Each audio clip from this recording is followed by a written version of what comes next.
हम्म।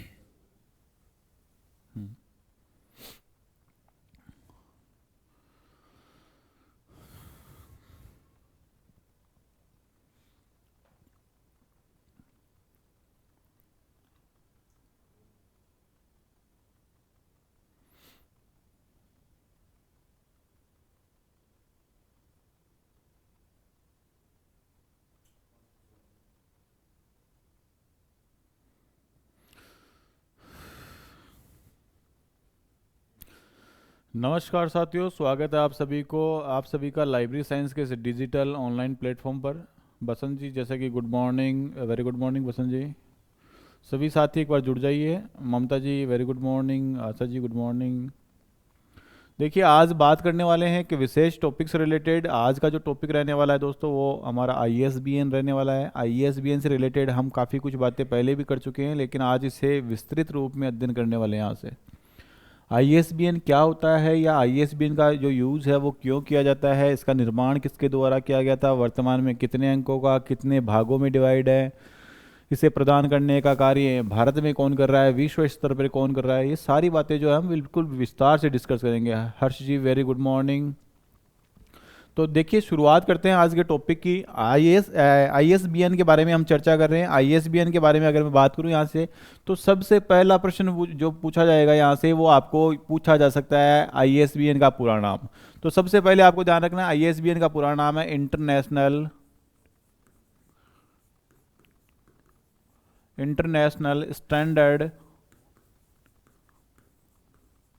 Standard book number. International standard book number के नाम से इसे जाना जाता है, ठीक है ना। अंतर्राष्ट्रीय, Deepak ji very good morning. अंतर्राष्ट्रीय मानक पुस्तक संख्या, हिंदी में कहे तो क्या हो जाएगा, अंतर्राष्ट्रीय मानक पुस्तक संख्या। अंतर्राष्ट्रीय मानक पुस्तक संख्या, मानक पुस्तक संख्या, अंतर्राष्ट्रीय मानक पुस्तक संख्या के नाम से इसको जाना जाता है, ठीक है ना। अब देखिए, बात करते हैं आईएसबीएन है क्या। तो सबसे पहले आपको ध्यान रखना है यहाँ से कि आईएसबीएन क्या है, ये समझना हमारे लिए बेहद जरूरी है। तो आईएसबीएन प्रत्येक पुस्तक को प्रदान किया जाने वाला एक विशिष्ट पहचान संख्या है, या एक विशिष्ट नंबर है, ठीक है ना। क्या ध्यान रखना है, मोइन जी वेरी गुड मॉर्निंग, ममता जी इंटरनेशनल स्टैंडर्ड बुक नंबर, बिल्कुल सही जवाब है। तो अंतर्राष्ट्रीय स्तर पर क्या किया जाता है, प्रत्येक पुस्तक को प्रदान किया जाने वाला एक विशिष्ट पहचान संख्या है, जो क्या कार्य करता है। तो ये दोस्तों क्या कार्य करता है, इसका प्रयोग कहाँ किया जाता है, तो इसका प्रयोग किसी पुस्तक विक्रेता या किसी लाइब्रेरी द्वारा अपने स्टॉक को मेंटेन रखने, साथ ही साथ किसी पुस्तक से रिलेटेड जानकारी या इस पुस्तक से संबंधित जानकारी हेतु इसका प्रयोग किया जाता है, ठीक है ना। इन नंबरों का यूज कहाँ होता है, ये ध्यान रखना है। तो इन नंबरों के द्वारा हम उस पुस्तक कहाँ छापी गई है, कहाँ प्रिंट हुई है, किसके द्वारा, उसका प्रकाशक कौन है, देश कौन है, कौन सा है, इसके अलावा उसका पब्लिकेशन कौन सा है, ये सारी जो डिटेल है दोस्तों, वो सारी डिटेल हम यहाँ से प्राप्त कर सकते हैं मात्र एक आईएसबीएन नंबर से। आईएसबीएन नंबर किसी पुस्तक को कोई कानूनी अधिकार नहीं देता है, सिर्फ और सिर्फ उसकी क्या करता है, व्यक्तिगत रूप में पहचान करता है उस पुस्तक की, ठीक है ना। मेरा फर्स्ट क्लास है आज, मोइन जी कोई दिक्कत नहीं है, फर्स्ट क्लास है, आप से आज ज्वाइन हो जाइए, कोई इशू नहीं है। साथ ही आप अपना एक रजिस्टर डाल लीजिए, 2 रजिस्टर अलग अलग डाल लीजिए सभी स्टूडेंट्स, जैसे कि रमाकांत सर आपको पढ़ा रहे हैं, मैं पढ़ा रहा हूँ। तो आप दोनों की जो है अलग अलग नोट्स क्रिएट कीजिए, जिससे आपको पढ़ने में सावधानी आसानी रहेगी। नवरत्न जी वेरी गुड मॉर्निंग। तो क्लास के साथ कंटिन्यू बने रहेंगे। तो सबसे पहले आपको क्या ध्यान रखना है यहाँ से, आईएसबीएन है क्या। तो यहाँ से ध्यान रखना, आईएसबीएन प्रत्येक पुस्तक को प्रदान किया जाने वाला, क्या है भाई, आईएसबीएन प्रत्येक पुस्तक को प्रदान किया जाने वाला, आईएसबीएन प्रत्येक पुस्तक को प्रदान किया जाने वाला, प्रत्येक पुस्तक को प्रदान किया जाने वाला, प्रत्येक पुस्तक को प्रदान किया जाने वाला, प्रत्येक पुस्तक को प्रदान किया जाने वाला, किया जाने वाला विशिष्ट पहचान संख्या है। प्रदान किया जाने वाला क्या है भाई, किया जाने वाला विशिष्ट पहचान संख्या है, विशिष्ट पहचान संख्या है, पहचान संख्या है। यानी कि इसके द्वारा हम एक जो पुस्तक होती है उसकी पूरी डिटेल हम क्या कर सकते हैं, जान सकते हैं, ठीक है ना। दूसरी बात हम यहाँ से ध्यान रखेंगे कि आईएसबीएन जो है वो इसका उपयोग जो है, इसका प्रयोग जो है दोस्तों वो कहाँ किया गया है, तो इसका प्रयोग किसी पुस्तक विक्रेता, दूसरी बात इसका प्रयोग जो है दोस्तों, इसका प्रयोग किसी पुस्तक विक्रेता, किसी पुस्तक विक्रेता या लाइब्रेरी द्वारा, लाइब्रेरी द्वारा अपने स्टॉक को मेंटेन रखने के लिए,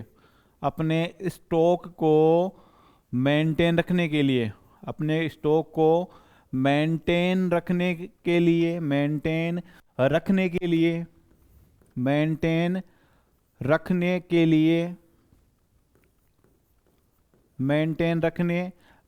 रखने के पुस्तक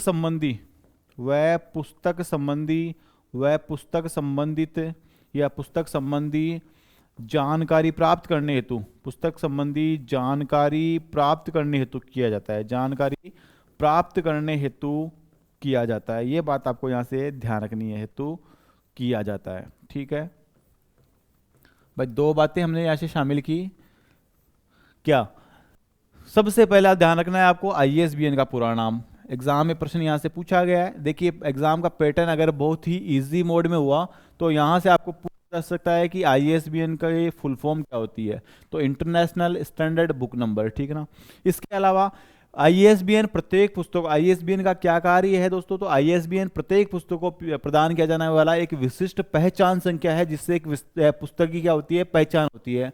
ISBN का प्रयोग किसके द्वारा और क्यों किया जाता है, तो ISBN का प्रयोग किसी पुस्तक विक्रेता या फिर किसी लाइब्रेरी द्वारा अपने स्टॉक को मेंटेन रखने के लिए, यानी कि एक लाइब्रेरी में एक पुस्तक विक्रेता के पास कितनी सारी पुस्तकें पड़ी है, उन पुस्तकों की पहचान करने के लिए, उसको मेंटेन करने के लिए, या फिर एक पुस्तक से संबंधित जानकारी हासिल करने के लिए इस ISBN का प्रयोग किया जाता है। ये बात आपको ध्यान रखनी है।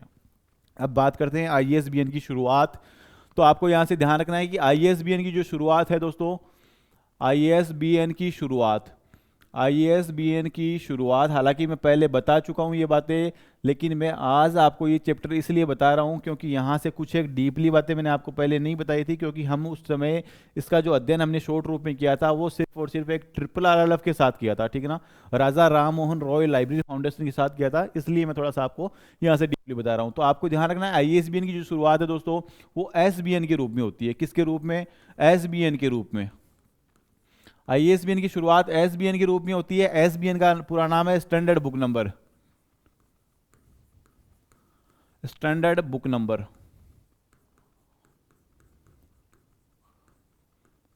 बुक नंबर के रूप में इसकी शुरुआत होती है, ठीक है ना। ISBN जब पहली बार बना था उस समय इसका नाम क्या था, उस समय इसका नाम जो है दोस्तों वो रखा गया था आपका SBN। ये बात आपको यहां से ध्यान रखनी है, SBN के रूप में इसकी शुरुआत की गई थी। साथ ही इस SBN का जो निर्माण है दोस्तों, इसका निर्माण किस वर्ष व किसके द्वारा किया गया था, ये बात भी वेरी इंपॉर्टेंट है। तो इसकी जो शुरुआत है दोस्तों वो 1966 में की गई थी, यानी कि इसका निर्माण कब किया गया था, 1966 में इसका निर्माण किया गया था। साथ ही यहाँ से इसका निर्माण करता कौन है, तो यहाँ से नाम ध्यान रखना है आपको, एक व्यक्ति का नाम आता है गार्डन फोस्टर। क्या नाम ध्यान रखना है, गार्डन फोस्टर नामक जो व्यक्ति है दोस्तों वो क्या करता है, इस ISBN का निर्माण करता है, ठीक है ना। ISBN का निर्माण किसके द्वारा किया गया था, गार्डन फोस्टर के द्वारा। कब किया गया, तो 1966 में इसका निर्माण किया गया था, सन 1966 में। हाँ, ध्यान ये भी रखना है कि जब SBN की हम बात करें, ISBN उसके बाद बना था, उसके बारे में भी चर्चा करेंगे। तो ISBN की शुरुआत SBN के रूप में, SBN का पूरा नाम स्टैंडर्ड बुक नंबर, निर्माण कब किया गया, 1966 में। कौन करता है, गार्डन फोस्टर। उस समय ये जब SBN बनता है उस समय ये कितने अंकों का था, ऐसा प्रश्न भी आपको पूछा जा सकता है कि SBN की जब शुरुआत की गई थी उस समय ये कितने अंकों का था। आपको ध्यान रखना है ये केवल और केवल 9 डिजिट्स का था, 9 अंकों का था। कितने अंकों का, 9 अंकों का। अच्छा, SBN का अगर मैं बात करूं SBN के निर्माण की, तो SBN की जो निर्माण है दोस्तों वो किसके द्वारा करवाया गया था, ये बात भी आपको ध्यान रखना है। देखो, निर्माण करने वाले व्यक्ति का नाम क्या है, गार्डन फोस्टर। लेकिन गार्डन फोस्टर ने अपने लिए इस एसबीएन का निर्माण नहीं किया था। किसके लिए किया था? ब्रिटेन का एक मशहूर पुस्तक विक्रेता था, नाम था W.H. स्मिथ। W.H. स्मिथ ने गार्डन फोस्टर से कहकर क्या करवाया था भाई? इस एसबीएन का निर्माण करवाया था। किसको मेंटेन रखने के लिए? अपने पुस्तकों के स्टॉक को मेंटेन रखने के लिए। नाम क्या था? W.H. स्मिथ, ठीक है ना। तो यहां से आपको ध्यान रखना है कि इसका निर्माण जो है, इसका निर्माण, एसबीएन का निर्माण की बात कर रहे हैं हम, इसका निर्माण ब्रिटिश पुस्तक विक्रेता, ब्रिटिश पुस्तक विक्रेता, ब्रिटिश पुस्तक विक्रेता, ब्रिटिश पुस्तक विक्रेता, ब्रिटिश पुस्तक विक्रेता W.H. स्मिथ द्वारा, W.H. स्मिथ द्वारा, W.H. स्मिथ द्वारा, स्मिथ द्वारा, W.H. Smith, W.H. स्मिथ द्वारा अपने अपनी पुस्तकों के स्टॉक, अपनी पुस्तकों के स्टॉक को मेंटेन रखने हेतु, अपनी पुस्तकों के स्टॉक को मेंटेन रखने हेतु करवाया गया। पुस्तकों के स्टॉक को मेंटेन रखने हेतु, पुस्तकों के स्टॉक को क्या करने हेतु भाई? पुस्तकों के स्टॉक को मेंटेन रखने हेतु, स्टॉक को मेंटेन रखने हेतु इसका निर्माण करवाया गया था। ये बात आपको ध्यान रखनी है। तो छोटी सी बात है, निर्माण किया किसके द्वारा? गार्डन फोस्टर इसका निर्माण करता है। करवाने वाला व्यक्ति कौन है? W.H. स्मिथ है, ठीक है ना। ये बात आपको यहाँ से ध्यान रखनी है, ठीक है ना। इंपॉर्टेंट नहीं है इतना, लेकिन आपको थोड़ा सा नॉलेज होना चाहिए कि इसका निर्माण करवाता कौन है। हो सकता है कहीं आपके एग्जाम का जो पैटर्न है थोड़ा सा हार्डली हो, थोड़ा सा डीपली यहाँ से पूछ लिया जाए। तो W.H. स्मिथ जो एक पुस्तक विक्रेता था, ब्रिटेन का था, ये क्या करता है? ये गॉर्डन फोस्टर को कह के किसका निर्माण करवाता है? एसबीएन का निर्माण करवाता है। इसे एक ऐसी पद्धति की आवश्यकता होती है जिससे क्या कर सके? अपने स्टॉक को मेंटेन कर सके। तो गार्डन फोस्टर एसबीएन का निर्माण करता है 1966 में। उस समय ये 9 अंकों का था। ये बात आपको यहाँ से ध्यान रखनी है, ठीक है ना। साथ ही हम बात करेंगे यहाँ से इसके बाद की। तो इसके बाद में दोस्तों इस जो एसबीएन है, इसे आईएसबीएन के रूप में अंतर्राष्ट्रीय स्तर पर पहचान दिलाने का जो कार्य करता है, उस व्यक्ति का नाम है डेविड विटकर। डेविड विटकर क्या करता है? इस एसबीएन को नाम परिवर्तित करके इस एसबीएन का नाम क्या कर देता है? आईएसबीएन कर देता है, यानी कि इसे इंटरनेशनल रूप प्रदान कर देता है और इसे अंतर्राष्ट्रीय स्तर पर पहचान दिलाने का कार्य कौन करता है? तो एसबीएन को अंतर्राष्ट्रीय स्तर पर पहचान दिलाने का कार्य आपका कौन करता है भाई? डेविड विटकर करता है। डेविड विटकर नामक व्यक्ति से अंतर्राष्ट्रीय स्तर पर पहचान दिलाता है, इसलिए डेविड विटकर को फादर ऑफ आईएसबीएन कहा जाता है। कई बार एग्जाम में प्रश्न पूछा गया है कि आईएसबीएन का पिता, आईएसबीएन का जनक या आईएसबीएन का पितामह किसे कहा जाता है? तो आपको ध्यान रखना है, डेविड विटकर नामक व्यक्ति को क्या कहा जाता है? आईएसबीएन का पिता कहा जाता है। तो आपको ध्यान ये रखना है कि इसके बाद आईएसबीएन के रूप में, इसके बाद इसे आईएसबीएन के रूप में, इसे किसके रूप में? इसे आईएसबीएन के रूप में, इसे आईएसबीएन के रूप में, आईएसबीएन के रूप में अंतर्राष्ट्रीय स्तर पर, आईएसबीएन के रूप में क्या? अंतर्राष्ट्रीय स्तर पर, अंतर्राष्ट्रीय स्तर पर पहचान दिलाने का कार्य, अंतर्राष्ट्रीय स्तर पर, अंतर्राष्ट्रीय स्तर पर क्या करता है भाई? अंतर्राष्ट्रीय स्तर पर पहचान दिलाने का कार्य, अंतर्राष्ट्रीय स्तर पर पहचान दिलाने का कार्य। और ये पहचान दिलाने का कार्य कौन करता है? नाम ध्यान रखना है, डेविड विटकर। कौन भाई? David Whittaker, David Whittaker, David Whittaker नामक व्यक्ति करता है। ये बात आपको ध्यान रखनी है। और इसीलिए यानी कि इसे अंतर्राष्ट्रीय स्तर पर पहचान दिलाने के कारण डेविड विटकर को फादर ऑफ आईएसबीएन कहा जाता है, father of ISBN, father of ISBN, या इसी को कह सकते हैं हम आईएसबीएन का पिता, आईएसबीएन का पिता, या फिर आईएसबीएन का जनक। ये बात आपको यहाँ से ध्यान रखनी है।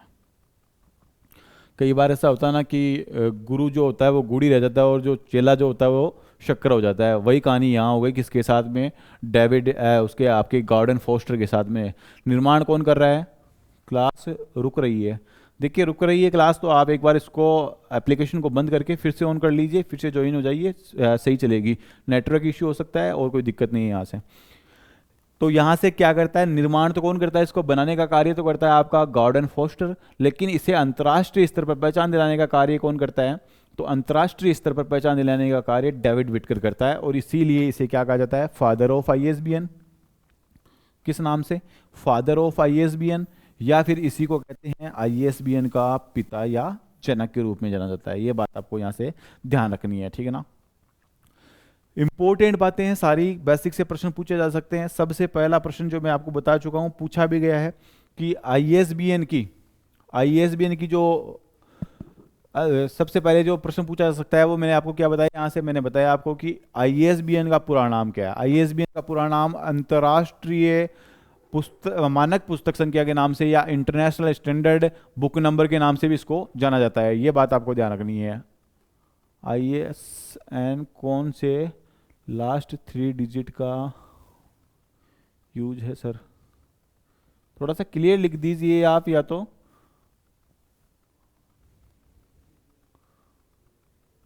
नेम कब गया, एसबीएन का नेम आईएसबीएन कब किया गया, देखिए वो भी करते हैं। ऐसा देखिए कहीं लिखा हुआ नहीं है कि आईएसबीएन को आईएसबीएन कब बनाया गया था, लेकिन मैं आपको ये बता सकता हूं यहां से कि आईएसबीएन को जो अंतर्राष्ट्रीय स्तर पर प्रकाशित किया गया था आईएसओ के द्वारा, इंटरनेशनल ऑर्गेनाइजेशन फॉर स्टैंडर्डाइजेशन के द्वारा इसे अंतर्राष्ट्रीय स्तर पर जो पहचान दिलाई गई थी, वो एक क्या है भाई, वो एक आधिकारिक पहचान है। उसके बारे में हम जरूर चर्चा करेंगे। यहाँ से अंतर्राष्ट्रीय स्तर पर वो जो पहचान दिलाने का कार्य है, जस्ट हम आगे वही करने वाले हैं। 1970 में इसे आईएसओ के थ्रू, किसके थ्रू, ISO international organisation for standardisation के थ्रू क्या किया जाता है भाई, अंतर्राष्ट्रीय मानक के तहत प्रकाशित किया जाता है। और आईएसओ 2108 अंतर्राष्ट्रीय मानक क्या है, आईएसओ 2108 के तहत इसको प्रकाशित किया जाता है 1970 में, ठीक है ना। तो यहां से आपको ध्यान रखना है कि एसबीएन को परिवर्तित कब किया गया था, एसबीएन को परिवर्तित करने का कार्य 1970 में किया गया था, 1970 में। सभी डिजिट का यूज भी बताऊंगा, आप चिंता ना करो। ये जो क्लास है आपके लिए इसीलिए मैं फिर से लेके आया हूं कि कोई चीज आपकी या कोई भी छोटी से छोटी बात आपकी छूट ना सके यहाँ से, इसलिए मैंने ये क्लास दोबारा लगवाई है, वरना हम ये क्लास एक बार पहले भी कर चुके हैं, ठीक है। तो बेटर देने का प्रयास कर रहे हैं, चिंता ना करें बिल्कुल भी। तो देखिए यहाँ से पहला प्रश्न मैं आपको बता चुका हूँ कि इंटरनेशनल स्टैंडर्ड बुक नंबर, यहाँ से यूज वगैरह का जो प्रश्न है दोस्तों वो ये पूछा जा सकता है कि आईएसबीएन क्या है।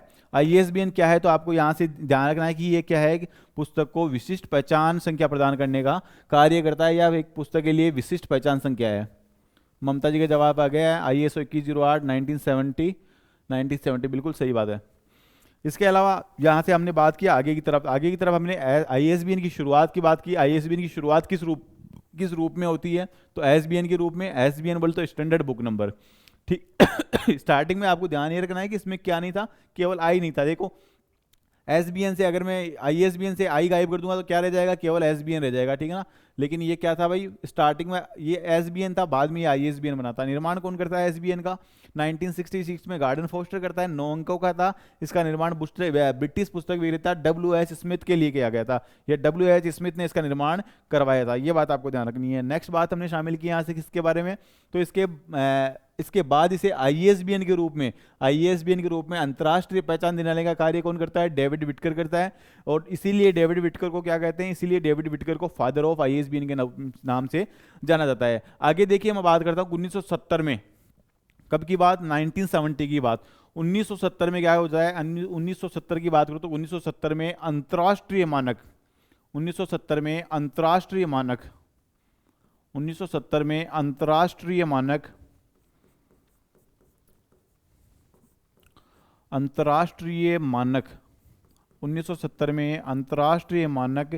आईएसओ 2108 के तहत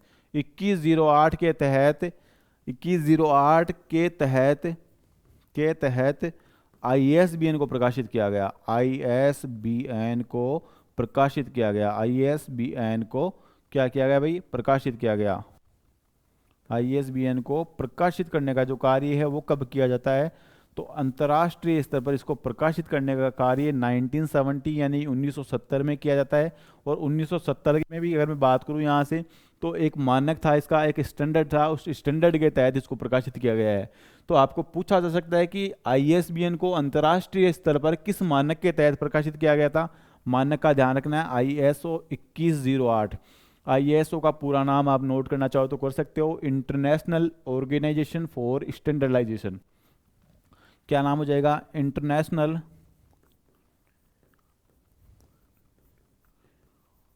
इंटरनेशनल ऑर्गेनाइजेशन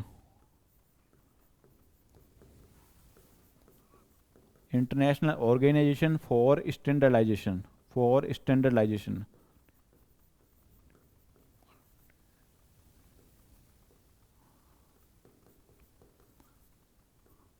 स्टैंडर्डाइजेशन, ठीक है ना, इंटरनेशनल ऑर्गेनाइजेशन फॉर स्टैंडर्डाइजेशन के नाम से इसे जाना जाता है, ठीक है ना। ये ISO की फुल फॉर्म है। साथ ही आपको ध्यान रखना है किस मानक के तहत प्रकाशित किया गया था ISBN को। तो ISBN को प्रकाशित करने का कार्य, ममता जी कह रहे हैं 10 डिजिट का था, 4 भागों में, बिल्कुल। ये देखिए उस समय कितने डिजिट का था भाई? उस समय ये 10 डिजिट का था जब इसे प्रकाशित किया गया था। आगे हम बात करें, इसी बारे में बात कर रहे हैं, बिल्कुल ममता जी पहले ही बता रहे हैं, बिल्कुल बहुत ही अच्छी बात है ये तो सबसे पहले आपको यहाँ से ध्यान रखना है कि अंतर्राष्ट्रीय मानक के तहत प्रकाशित कर दिया। कब प्रकाशित कर दिया? 1970 में। और यहाँ से ये इंटरनेशनल मार्केट में आ जाता है कौन? आपका ISBN। अब इस समय ISBN जो है दोस्तों वो कितने अंकों का था? इस समय ISBN 10 अंकों का था और 4 भागों में डिवाइड किया गया था।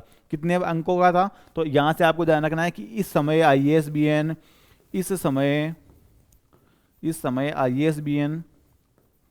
ISBN 10 अंकों का था, 10 अंकों का था, 10 अंकों का था और 4 भागों में विभक्त था। और कितने भागों में? और 4 भागों में।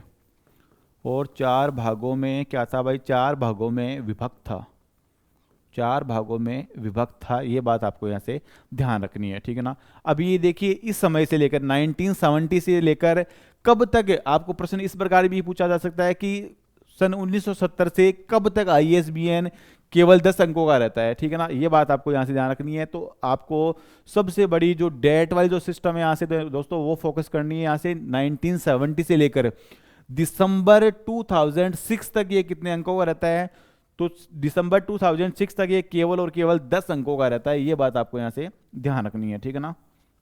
प्रश्न किसी भी प्रकार से आपको एग्जाम में घुमा के पूछा जा सकता है। तो मैं यहाँ नोट कर देता हूँ कि 1970 से दिसंबर 2006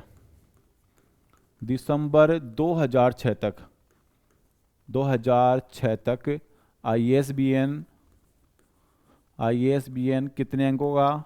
10 अंकों का, 10 अंकों का रहता है। ये बात भी आपको यहाँ से ध्यान रखनी है, ठीक है ना। इसके बाद आगे बात करें, लेकिन बात करूं मैं 1 जनवरी 2007 की। किसकी भाई? 1 जनवरी 2007 की। 1 जनवरी 2007, 1 जनवरी 2007 की बात करूं तो 1 जनवरी 2007 से ISBN को 13 अंकों का कर दिया। कितने अंकों का भाई? 1 जनवरी 2007 से ISBN जो है दोस्तों वो कितने अंकों का हो गया? ISBN 13 अंकों का हो गया। कितने अंकों का? 13 अंकों का। और कितने भागों में? 13 अंकों का हो गया और ये 5 भागों में विभक्त था। कितने भागों में भाई? 5 भागों में विभक्त था। ये बात भी आपको यहाँ से ध्यान रखनी है। कितने भागों में? 5 भागों में से विभाजित कर दिया गया या 5 भागों में ये विभक्त हो गया। नवरत्न जी का जवाब आ रहा है 1 जनवरी 2007 तक। नहीं भाई, दिसंबर 2006 तक ये क्या रहता है? 10 अंकों का रहता है। दिसंबर के बाद में जनवरी फर्स्ट 2007 को ये कितने अंकों का हो जाता है? तो 13 अंकों का हो जाता है। ये बात आपको ध्यान रखनी है, ठीक है ना। नहीं, 1 जनवरी 2007 तक नहीं है भाई। मैंने बताया आपको कि दिसंबर 2006 तक। कब तक भाई? दिसंबर 2006 तक तो ये कितने अंकों का था? दिसंबर 2006 तक तो ये 10 अंकों का। और बात करूं मैं यहां से 1 जनवरी 2007 की, तो 1 जनवरी 2007 को ये 13 अंकों का हो जाता है। 13 अंकों का। ये बात आपको यहां से ध्यान रखनी है भाई। दिसंबर 2006 तक तो कितने का? 10 अंकों का। और 1 जनवरी 2007 से कितने अंकों का? तो 13 अंकों का हो जाता है। ये बात ध्यान रखनी है। कितने भागों में इसको विभाजित कर दिया गया था? 5 भागों में। पांचों जो इसके भाग है दोस्तों उनके बारे में चर्चा कर लेते हैं। जैसे कि मैंने यहाँ से 13 अंक लिखूंगा मैं यहाँ से। जैसे मैंने लिखा यहाँ से पहला भाग, दूसरे भाग की बात करूँ तो ये हो गया इसका दूसरा भाग, तीसरे भाग की बात करूँ तो तीसरा हो गया यहाँ से, ये लो तीसरा भाग, चौथे भाग की बात करूँ तो ये हो गया यहाँ से चौथा भाग, और पांचवें भाग की बात करूँ तो ये हो गया इसका पांचवा भाग। ये क्या है, पहला भाग है, ये इसका दूसरा भाग है, हाइफन के द्वारा प्रत्येक भाग को अलग किया गया है। ये कोई बताने वाली बात नहीं है, वैसे बेसिक चीज़ें हैं। ये पांचवा भाग है, ठीक है ना, पहला भाग, दूसरा भाग, तीसरा भाग और चौथा और पांचवा भाग, ठीक है ना। तो पांच भागों में आईएसबीएन को क्या किया गया है, डिवाइड किया गया है। पांचों के अलग अलग नाम है, सबके बारे में चर्चा करेंगे। ये पांच भागों को मैंने अलग अलग बना दिया गया है। प्रत्येक भाग को किसके द्वारा अलग किया गया है, बेसिक प्रश्न पूछा जा सकता है, ऐसी बात नहीं है। तो प्रत्येक भाग को एक हाइफन रेखा द्वारा अलग किया गया है। हाइफन यानी कि जो आडी रेखा होती है उसको, इसको क्या कहते हैं हम, हाइफन कहते हैं, ठीक है ना। तो ये बात आपको ध्यान रखनी है, ये हाइफन अपने सीसी यानी कोलन क्लासिफिकेशन में भी बहुत काम आएगा। पांच भागों में बिल्कुल सही जवाब आ रहा है ममता जी का। सभी लोग कमेंट करते रहे, स्टूडेंट जवाब देते रहे, ताकि आपकी जो एक्यूरेसी है उसका पता चलता रहे यहाँ से, ठीक है। अभी देखो इसमें बात करते हैं, इसमें कुल कितने एलिमेंट्स होते हैं। कुल एलिमेंट्स की बात करें तो कुल 5 एलिमेंट्स होते हैं, ठीक है ना। आईएसबीएन के एलिमेंट्स की अगर बात करूँ, 5 भाग होते हैं या 5 एलिमेंट्स होते हैं, जिसमें से 2 एलिमेंट तो हमेशा फिक्स रहते हैं, ठीक है ना। 2 एलिमेंट की बात करूंगा, कौन कौन से फिक्स रहते हैं वो भी बताऊंगा। इसके अलावा जो 3 एलिमेंट है दोस्तों, वो घटते या बढ़ते रहते हैं, ये बात आपको ध्यान रखना है, ठीक है ना। तो यहाँ से आप नोट कर लेना कि आईएसबीएन के कुल 5 एलिमेंट होते हैं। आईएसबीएन के कुल कितने एलिमेंट्स भाई, कुल 5 एलिमेंट्स होते हैं। कुल 5 एलिमेंट्स होते हैं, जिसमें से 2 एलिमेंट, जिसमें से 2 एलिमेंट, एलिफेंट मत लिख लेना भाई, एलिमेंट लिखना है आपको ना। 2 एलिमेंट्स फिक्स होते हैं, ये ऐसा लिख लेना। 2 एलिमेंट्स फिक्स होते हैं, कौन कौन से होते हैं बताऊंगा एक एक। तथा 3 एलिमेंट जो है, अरे एलिमेंट कोई अलग चीज नहीं है, इन्हीं भागों को कहते हैं एलिमेंट, ठीक है ना। एक तत्व है, भाग, कुछ भी कह सकते हैं इनको। तो 3 एलिमेंट घटते या बढ़ते रहते हैं, घटते या बढ़ते रहते हैं, ये बात आपको ध्यान रखनी है, घटते या बढ़ते रहते हैं, ठीक है ना। उनकी संख्या भी बताऊंगा मैं आपको कितनी हो सकती है, मैक्सिमम मिनिमम कितनी हो सकती है, ठीक है ना। तो देखिए नवरत्न जी को हंसी आ रही है, भाई एलिफेंट नहीं लिखना है ना। हाँ तो सही है भाई, एलिफेंट नहीं लिखना है। मैंने बताया था आपको एक बार कि एक लड़की जो थी वो क्या करती थी, नोटेशन को जो अंकन है उसको अंकल लिखती थी। और ये भी है, जैसे उसको अभी कह दे कि आपको क्या लिखना है, एलिमेंट लिखना, तो एलिफेंट लिख लेगी। तो ऐसा नहीं करना है आपको, ठीक है। तो देखिए एक बात क्या कर रहे हैं, आईएसबीएन के कुल 5 तत्व होते हैं, 5 एलिमेंट्स होते हैं, जिनमें से 2 एलिमेंट तो हमेशा फिक्स रहते हैं, ठीक है ना। आपको एग्जाम में पूछा भी जा सकता है कि आईएसबीएन के कौन कौन से एलिमेंट्स फिक्स होते हैं। यह भी पूछा जा सकता है कि कौन कौन से एलिमेंट्स फिक्स नहीं होते हैं या उनका फिक्स शेड्यूल नहीं है, ठीक है ना। या फिर आपको ये पूछा जा सकता है कि किन एलिमेंट्स की संख्या फिक्स है, फिक्स में भी कितनी मैक्सिमम संख्या कितनी आ सकती है। तो मैं बात करूंगा यहाँ से एलिमेंट्स की, और कौन कौन से एलिमेंट्स जो है दोस्तों वो फिक्स रहते हैं। देखिए आपको अपने आप पता चल जाएगा यहाँ से। तो सबसे पहले हम बात कर लेते हैं इन एलिमेंट्स के बारे में, और एलिमेंट्स की अगर मैं चर्चा करूंगा तो सबसे जो पहला एलिमेंट आता है उसको कहते हैं प्रीफिक्स एलिमेंट। ये जो एलिमेंट होता है दोस्तों इसे क्या कहते हैं, प्रीफिक्स एलिमेंट, या इसको EAN के नाम से भी जानते हैं। क्या नाम से भाई, EAN। इसी को EAN का फुल फॉर्म होता है यूरोपियन आर्टिकल नंबर। इसके अलावा इसको प्रीफिक्स एलिमेंट भी कहते हैं, प्रीफिक्स एलिमेंट। दूसरा जो भाग होता है दोस्तों, इसी दूसरे भाग को किस नाम से जानते हैं, इसको ग्रुप एलिमेंट के नाम से जानते हैं। किस नाम से भाई, ग्रुप एलिमेंट, ग्रुप एलिमेंट के नाम से जानते हैं। तीसरे में भाग की बात करूं यहां से, तो तीसरा भाग होता है दूसरा, इसको किस नाम से, इसको रजिस्ट्रेशन एलिमेंट के नाम से जानते हैं, रजिस्ट्रेशन एलिमेंट। और इसी का जो चौथा भाग होता है दोस्तों, चौथे भाग को किस नाम से, तो इसी चौथे भाग को पब्लिकेशन एलिमेंट के नाम से जानते हैं। किस नाम से भाई, पब्लिकेशन एलिमेंट के नाम से। और पब्लिकेशन एलिमेंट की अगर मैं बात करूं यहां से, पब्लिकेशन एलिमेंट पब्लिकेशन एलिमेंट, अगर मैं बातें आगे वाली जो लास्ट जो आपका भाग है, पांचवा भाग, इसी पांचवे भाग को किस नाम से, चेक डिजिट के नाम से,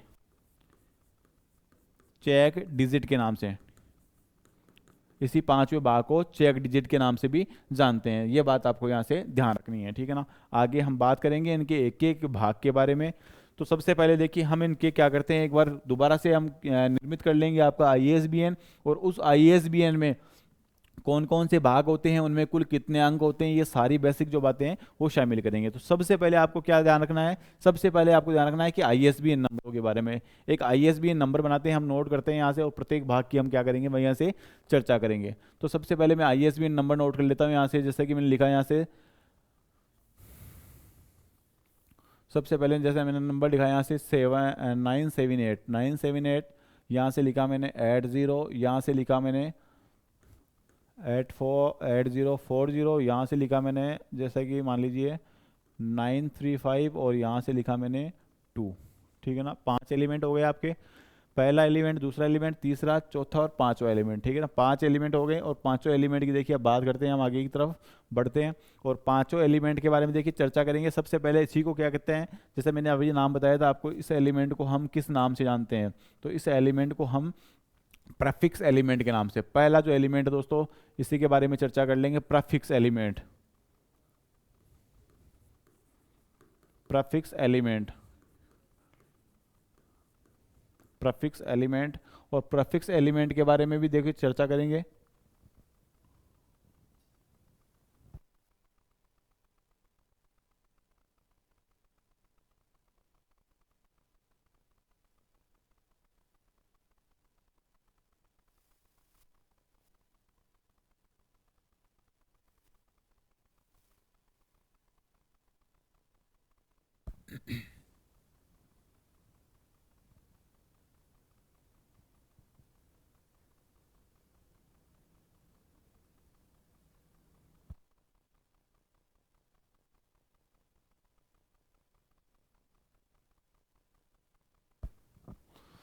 तो सबसे पहले देखिए पहला जो एलिमेंट है उसके बारे में चर्चा करेंगे, प्रीफिक्स एलिमेंट। ये जो एलिमेंट है, ये 3 अंक जो है दोस्तों, इन्हें क्या कहा जाता है, इसे प्रीफिक्स एलिमेंट, फर्स्ट भाग को प्रीफिक्स एलिमेंट के नाम से जाना जाता है। प्रीफिक्स एलिमेंट की अगर मैं बात करूंगा यहाँ से, तो सबसे पहले आपको ध्यान क्या रखना है, सबसे पहले आपको ध्यान रखना है कि एक तो प्रीफिक्स एलिमेंट, और दूसरा ही इसका क्या नाम है भाई, इससे दूसरी भाषा में अगर हम दूसरा इसका नाम की बात करें तो इसी को EAN, EAN यानी कि यूरोपियन आर्टिकल नंबर,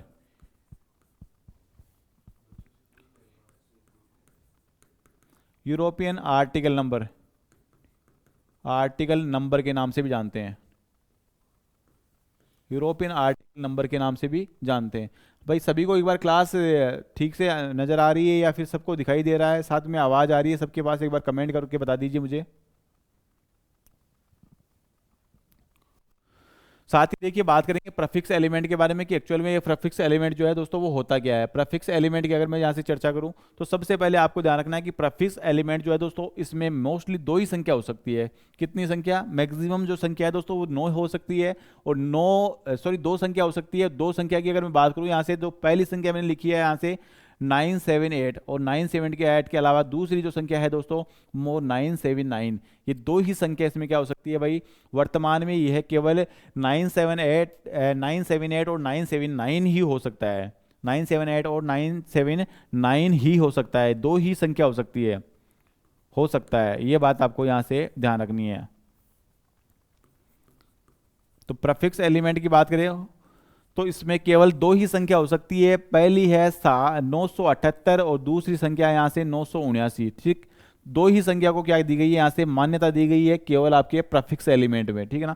इसके अलावा मैं बात करूं यहां से, तो ये हमेशा और हमेशा कितने अंकों की होती है, ये बात भी आपको ध्यान रखना है।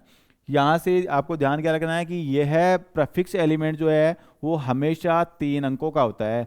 हमेशा कितने अंकों का भाई, हमेशा 3 अंकों का हो सकता है, बस 3 अंकों का होता है, या 3 अंकों का हो सकता है, 3 अंकों का होता है। ये बात आपको ध्यान रखनी है। तो जो मैंने आपको बताया था कि इसमें 2 एलिमेंट क्या होते हैं, फिक्स होते हैं।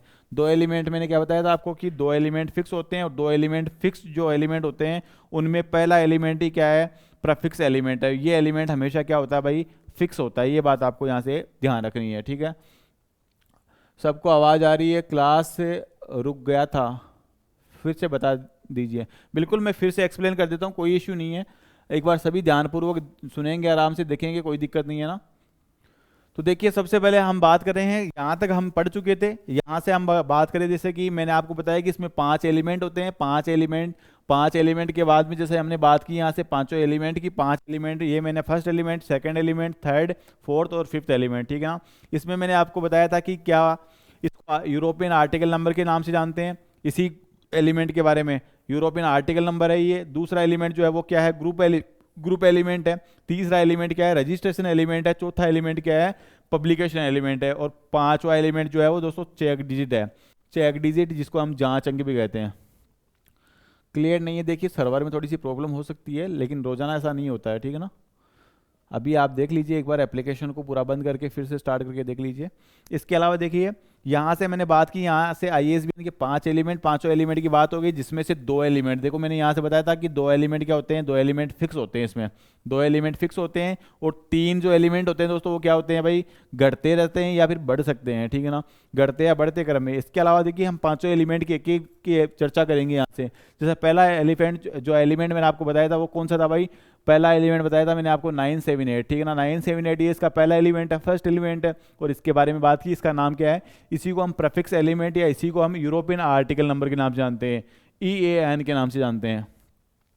इसके साथ में हमने बात की कि यूरोपियन आर्टिकल नंबर या प्रीफिक्स एलिमेंट में हमेशा और हमेशा 2 ही संख्या हो सकती है। 2 संख्या कौन कौन सी हो सकती है? तो ध्यान ये रखना है, एक तो 978 और 979। वर्तमान समय में इसको फिक्स कर दिया गया है कि वर्तमान में अगर ISBN नंबर होगा तो उस ISBN का जो प्रीफिक्स एलिमेंट है उसमें केवल 2 ही संख्या हो सकती है, 978 और 979। साथ ही साथ आपको मैंने बताया यहाँ से कि ये हमेशा और हमेशा कितने अंकों की होती है? तो ये हमेशा 3 अंकों का होता है प्रीफिक्स एलिमेंट। इसमें ना तो अंक बढ़ते हैं, ना ही अंक इसमें घटते हैं। तो ये क्या हो गया? ये एक फिक्स एलिमेंट हो गया, ठीक है ना। जैसा कि मैंने अभी पीछे बताया था आपको कि इसमें 2 एलिमेंट क्या होते हैं? फिक्स होते हैं, ठीक है ना। तो पहला एलिमेंट मैंने बता दिया आपको, प्रीफिक्स एलिमेंट होता है जो कि हमेशा फिक्स रहता है। और अंतिम एलिमेंट की अगर मैं बात करूँ, देखिए यहाँ से मैंने बताया यहाँ से कौन कौन से एलिमेंट फिक्स रहते हैं। तो आपको ध्यान रखना, प्रीफिक्स एलिमेंट, पहला एलिमेंट है प्रीफिक्स एलिमेंट, प्रीफिक्स एलिमेंट। और दूसरा, ये तो पहला हो गया आपका जो फिक्स रहता है। दूसरा एलिमेंट क्या है? Check digit. Check digit, check digit, ये दोनों एलिमेंट हमेशा फिक्स रहते हैं, ना कभी घट सकते हैं ना कभी बढ़ सकते हैं, ठीक है ना। ये बात आपको ध्यान रखनी है। आगे बात करते हैं, प्रीफिक्स एलिमेंट हो गया अपना। दूसरा एलिमेंट के बारे में चर्चा करेंगे। दूसरा एलिमेंट है अपने पास क्या भाई? दूसरा एलिमेंट है अपने पास ग्रुप एलिमेंट। क्या नाम है इसका? Group element. ग्रुप एलिमेंट, और ग्रुप एलिमेंट जो है दोस्तों, इस ग्रुप एलिमेंट के बारे में चर्चा करें यहां से, तो यहां से आपको ध्यान रखना है कि ये किसी देश, यानी कि किसको दर्शाता है? सबसे पहले ये किसी देश, भौगोलिक क्षेत्र या भाषा की पहचान करता है। क्या करता है भाई? ये किसी देश, सबसे पहले आपको नोट करना है, ये किसी देश, ये किसी देश भौगोलिक क्षेत्र, ये किसी देश भौगोलिक क्षेत्र या भाषा की पहचान करता है। या क्या करता है भाई? भाषा की पहचान करता है, पहचान करता है। देखिए, इसी को अगर मैं बात करूं यहां से, जैसे मैंने आपको फर्स्ट बताया था प्रीफिक्स एलिमेंट, इसी को हम उपसर्ग तत्व भी कहते हैं। उपसर्ग तत्व के नाम से भी जानते हैं, ठीक है ना। इसको समूह तत्व के नाम से भी जानते हैं। ग्रुप एलिमेंट को क्या कहते हैं? समूह तत्व है, ठीक है ना। तो यहां से आपको ध्यान रखना है, ये जो ग्रुप एलिमेंट है ये करता क्या है? 1.5 फिक्स्ड। सर क्लियर नहीं है। देखिए, क्लियर की थोड़ी सी प्रॉब्लम हो सकती है, जब वीडियो अपलोड होगा ना उस टाइम आपको क्लियर दिखाई देगा, आप चिंता ना करिए ना, क्लियर दिख जाएगा आपको वहां से आफ्टर ये क्लास होने के बाद।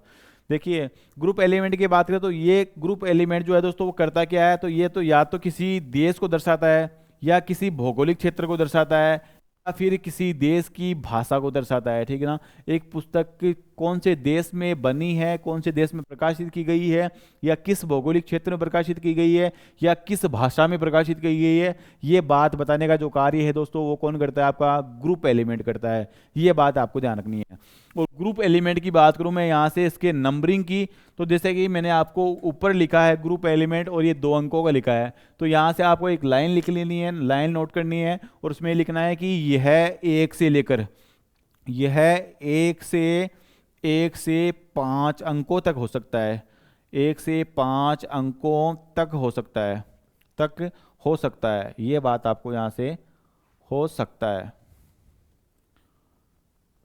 हो सकता है, ये बात आपको यहाँ से ध्यान रखनी है, ठीक है, वेरी इंपॉर्टेंट है।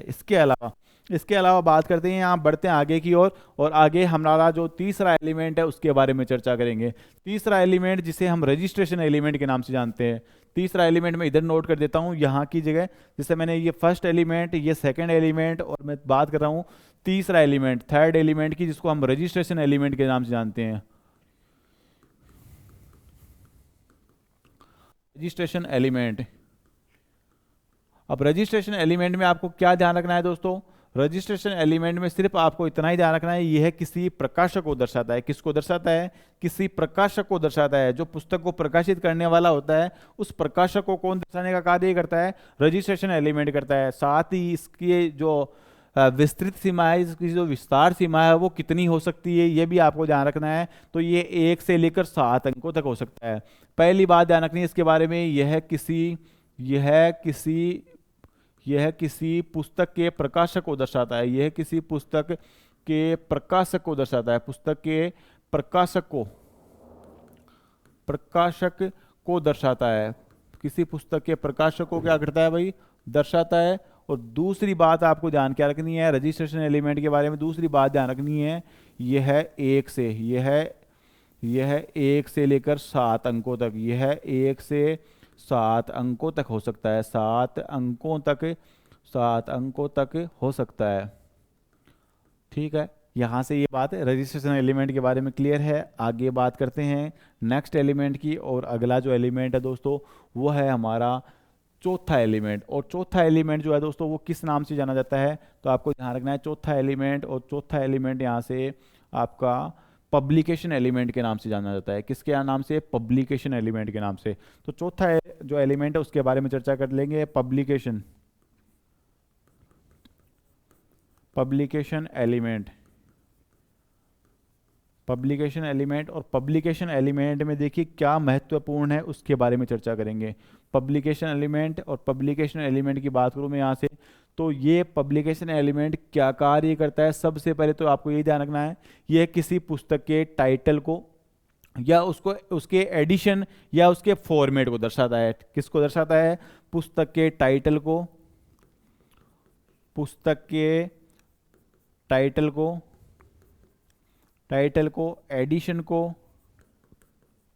एडिशन को या उसके फॉर्मेट को। टाइटल, जैसे कि पुस्तक का टाइटल क्या है, एडिशन कौन से नंबर का एडिशन है, फॉर्मेट यानी कि डिजिटल फॉर्मेट में, प्रिंट फॉर्मेट में, सीडी रोम में, कौन से फॉर्मेट में, ठीक है, ऑनलाइन फॉर्मेट में। तो यहाँ से ये क्या करता है, पुस्तक के टाइटल को, एडिशन को, और साथ ही साथ उसके फॉर्मेट को दर्शाने का कार्य करता है। साथ ही अगर मैं बात करूँ यहाँ से इस पब्लिकेशन एलिमेंट की, तो इस पब्लिकेशन एलिमेंट की जो विस्तार सीमा है दोस्तों वो कितने डिजिट्स की हो सकती है, ये बात भी आपको यहाँ से ध्यान रखनी है। तो दोस्तों यह है 1 से लेकर, ये क्या भाई, यह है 1 से लेकर 6 अंकों तक, 6 अंकों तक हो सकता है, 6 अंकों तक हो सकता है। ये बात आपको यहाँ से ध्यान रखनी है, ठीक है ना। 1 से लेकर कितने अंकों तक, 1 से 6 अंकों तक हो सकता है। कौन सा एलिमेंट था आपका, चौथा एलिमेंट था। पांचवें एलिमेंट की भी बात कर लेते हैं, यहाँ से बात करता हूँ मैं यहाँ से पांचवें एलिमेंट की। और पांचवा एलिमेंट है अपने पास कौन सा भाई, पांचवा एलिमेंट है चेक डिजिट, ठीक है ना। और इस चेक डिजिट को जो है वो किस नाम से जानते हैं, तो उसको भी हम चर्चा कर लेंगे। चेक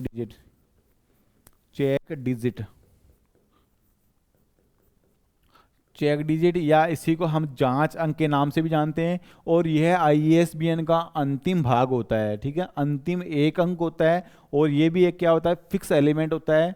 इसकी जो संख्या है या अंक जो है वो घटते या बढ़ते नहीं है, हमेशा और हमेशा ये 1 अंक में रहता है। पहला देखो, याद करने का ट्रिक बता देता हूँ। पहला एलिमेंट फिक्स रहता है और अंतिम एलिमेंट ये फिक्स रहता है, ये ना तो कभी घटते हैं ना कभी बढ़ते हैं, ठीक है ना। तो यहाँ से ध्यान रखना है कि जांच अंक या चेक डिजिट के नाम से अंतिम को जाना जाता है, जो अंतिम भाग है उसे जांच अंक या चेक डिजिट के नाम से। साथ ही आपको ध्यान रखना है इस चेक डिजिट को, ये जो चेक डिजिट है दोस्तों, ये हमेशा और हमेशा एक अंक का होता है, ठीक है ना। इसमें एक ही अंक होता है जो 0 से लेकर 9 तक कोई भी हो सकता है। तो यहाँ से आपको ध्यान रखना है कि यह है अंतिम एक, यह है ISBN का, यह ISBN का अंतिम एक अंक होता है। ISBN का क्या होता है भाई? अंतिम एक अंक होता है, अंतिम एक अंक होता है, एक अंक होता है। साथ ही आपको ध्यान रखना है ये एक अंक 0 से लेकर 9 तक हो सकता है, जो कि जांच संख्या के नाम से जाना जाता है। तो ये हो गए किसके भाई? इसके 5 एलिमेंट्स। और इन 5 एलिमेंट्स के बारे में आपको जो महत्वपूर्ण या जो विस्तृत जानकारी है, जहाँ से प्रश्न पूछे जा सकते हैं, उनके बारे में हमने क्या कर ली, यहाँ से चर्चा कर ली। अब देखिए यहाँ से प्रश्न आपको और भी कई प्रकार के पूछे जा सकते हैं, जैसे कि ISBN के ऑनलाइन पोर्टल का जो शुभारंभ है वो किस वर्ष किया गया है, पूछा गया है। साथ ही ISBN के जो अंतिम जो अंक है, इसका प्रश्न भी एग्जाम में पूछा गया है। तो आपको यहाँ से ध्यान रखना है, तीसरे जो एलिमेंट है उसको किस नाम से जाना जाता है, दूसरे एलिमेंट को किस नाम से जानते हैं, ये सारी बातें एग्जाम में पूछी गई है। पहला प्रेफिक्स एलिमेंट, दूसरा ग्रुप एलिमेंट, और तीसरे की अगर मैं बात करूँ यहाँ से, तो तीसरा कौन सा हो जाएगा आपका? रजिस्ट्रेशन एलिमेंट, ठीक है, तीसरा रजिस्ट्रेशन, और चौथा क्या हो जाएगा आपका? पब्लिकेशन, पांचवा आपका चेक डिजिट। तो यहां से इनके जो भाग है, उन भागों के बारे में एग्जाम में प्रश्न पूछे गए हैं, पूछे जा सकते हैं। तो आपको यहां से इनको ध्यान रखना है। अब देखिए बात करते हैं आगे की तरफ, और आगे क्या है, तो अंतर्राष्ट्रीय स्तर पर ISBN प्रदान करने के कार्यालय का प्रश्न भी एग्जाम में पूछा गया है कि अंतर्राष्ट्रीय स्तर पर,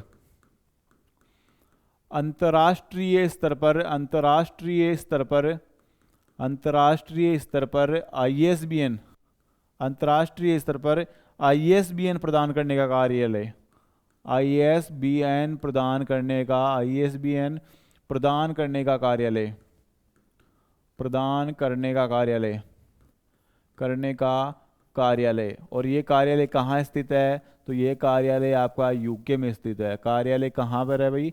UK में स्थित है। ये बात आपको यहाँ से ध्यान रखनी है, कहाँ स्थित है? UK, United kingdom, Britain, London, कुछ भी बोल सकते हो आप, ठीक है।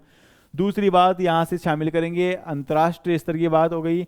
भारत में ISBN प्रदान करने का कार्य कौन कर रहा है, ये बात भी आपको ध्यान रखनी है। तो भारत में ISBN, भारत में ISBN, ISBN प्रदान करने का कार्य, प्रदान करने का कार्य, करने का कार्य, भारत में ISBN प्रदान करने का कार्य कौन कर रहा है? तो यहाँ से आपको ध्यान रखना है, Raja Rammohan Roy library, Raja Rammohan Roy national agency for ISBN जो है वो क्या करती है? भारत में ISBN प्रदान करने का कार्य कर रही है। तो ये आपको ध्यान रखनी है, भारत में ISBN कौन प्रदान कर रहा है? तो ये प्रदान करने का कार्य है Raja Rammohan Roy, Raja Rammohan Roy, Raja Rammohan Roy national agency, national agency, agency for ISBN, for ISBN नामक जो संस्था है दोस्तों, ये क्या कर रही है? ये संस्था वर्तमान समय में भारत में ISBN प्रदान करने का कार्य कर रही है।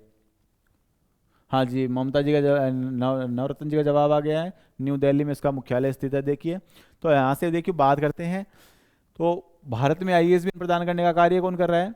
तो Raja Rammohan Roy national agency for ISBN द्वारा किया जा रहा है, जो कि वर्तमान में किस विभाग के अधीन कार्य कर रहा है, ये भी आपको पूछा जा सकता है। तो यहाँ से आपको ध्यान रखना है कि Raja Rammohan Roy national agency for ISBN जो है दोस्तों, वो ministry of human resource development के अधीन कार्य कर रहा है। किसके अधीन? तो आपको ध्यान रखना है ministry of, ministry of human resource, human resource, resource development,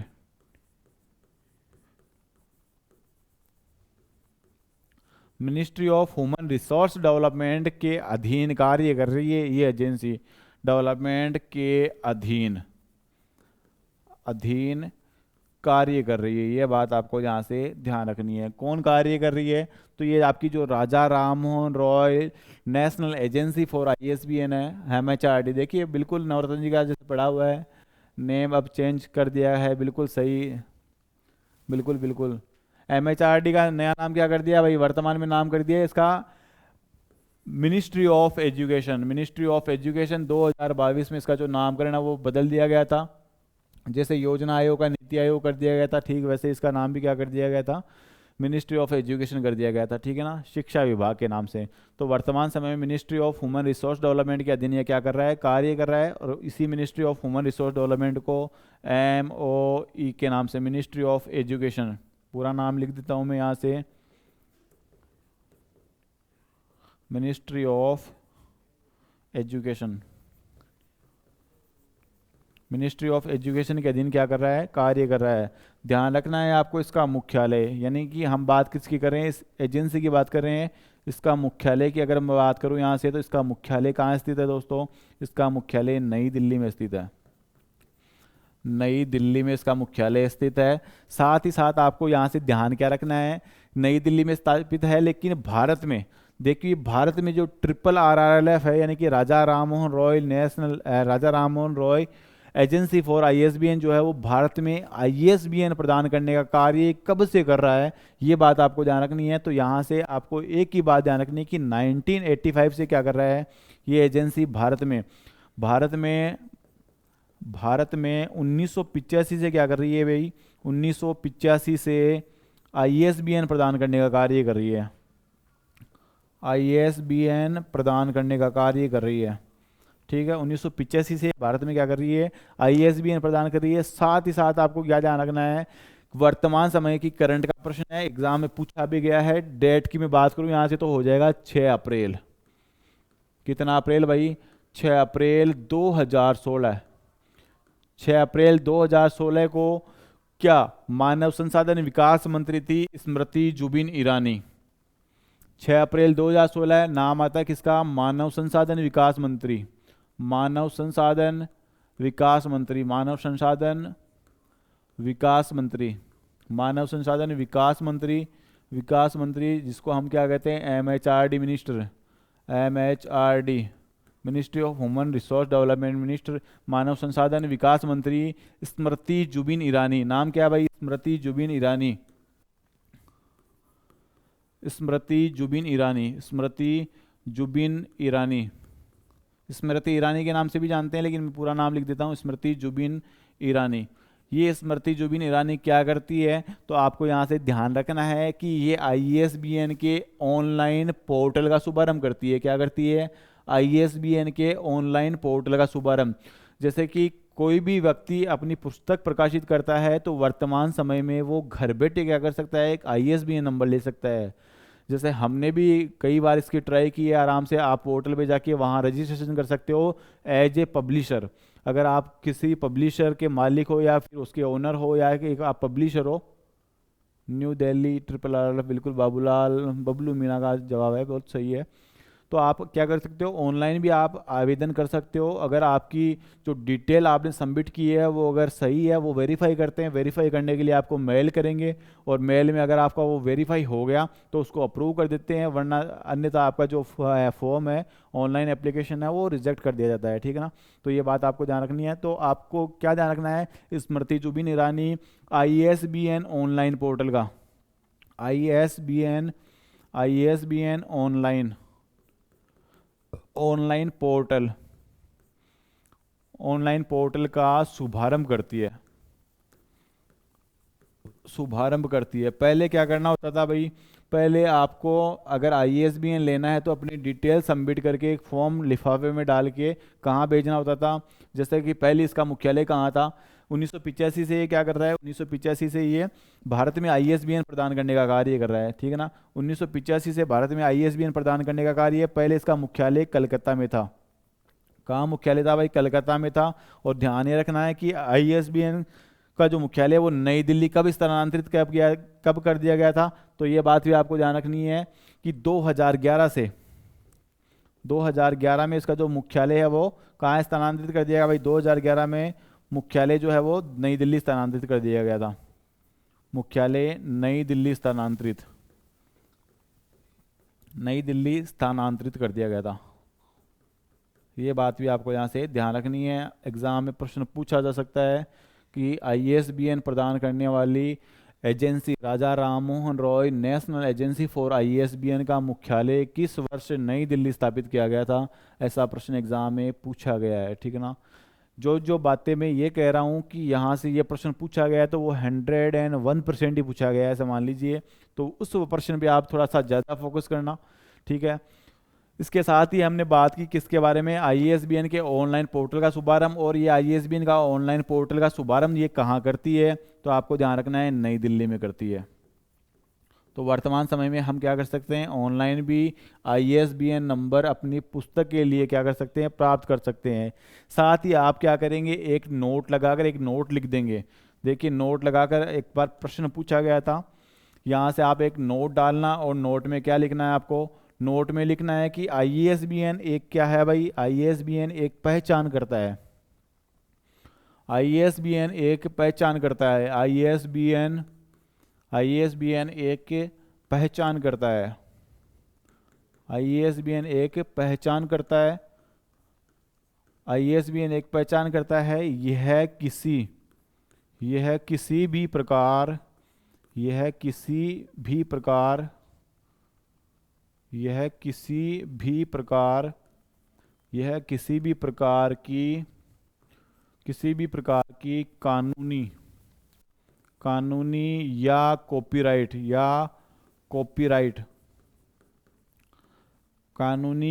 copyright सुरक्षा प्रदान नहीं करता है, कानूनी या कॉपीराइट सुरक्षा प्रदान नहीं करता है, प्रदान नहीं करता है, नहीं करता है। ये बात आपको यहाँ से ध्यान रखनी है। वर्तमान समय में तो कई देश ऐसे हैं जिन्होंने क्या किया है, इस आईएसबीएन को एक कानूनी अधिकार बना लिया है, ठीक है ना। तो आपको यहाँ से ध्यान रखना है कि ये क्या है, एक कानूनी अधिकार नहीं है या फिर किसी प्रकार का कॉपीराइट प्रदान नहीं करता है, ठीक है ना। कॉपीराइट के लिए किसी प्रकार का कानून नहीं है ये। तो ये नोट डाल के आप थोड़ी सी बात लिख लेना यहाँ से, ताकि आपको एग्जाम में मान लीजिए कभी पूछा जाए कि आईएसबीएन क्या एक कानूनी अधिकार है, तो ऐसा नहीं है, ठीक है ना। आप इच्छुक है तो ही ले सकते हैं, ऐसा अन्यथा कोई ज़रूरी नहीं है। जैसे हमारी इस बार की जो बुक है उसमें किसी प्रकार का कोई आईएसबीएन हमने यूज़ नहीं किया था, ठीक है। तो ये था आपका आईएसबीएन, और आईएसबीएन से रिलेटेड एक बहुत ही शानदार क्लास है। आप आराम से इसको पढ़ें, नोट्स बनाएं और आराम से आप स्टडी की ओर फोकस करें। आने वाले समय में आपके लिए बेहद ही महत्वपूर्ण टॉपिक रहेंगे। काफ़ी कुछ डीपली जो अध्ययन सामग्री है वो हम आपको प्रोवाइड करवा रहे हैं। उम्मीद करता हूँ ये सारी जो अध्ययन सामग्री आपको भली प्रकार से समझ में आ रही है। कुछ समय बाद, यानी कि जैसा कि अभी टाइमिंग हुआ है 11:30 होने वाले 12:30 होने वाला है, तो 12:30 के आसपास आपकी एक और क्लास रहेगी जो कि आईएएस सेशन से रिलेटेड रहेगी।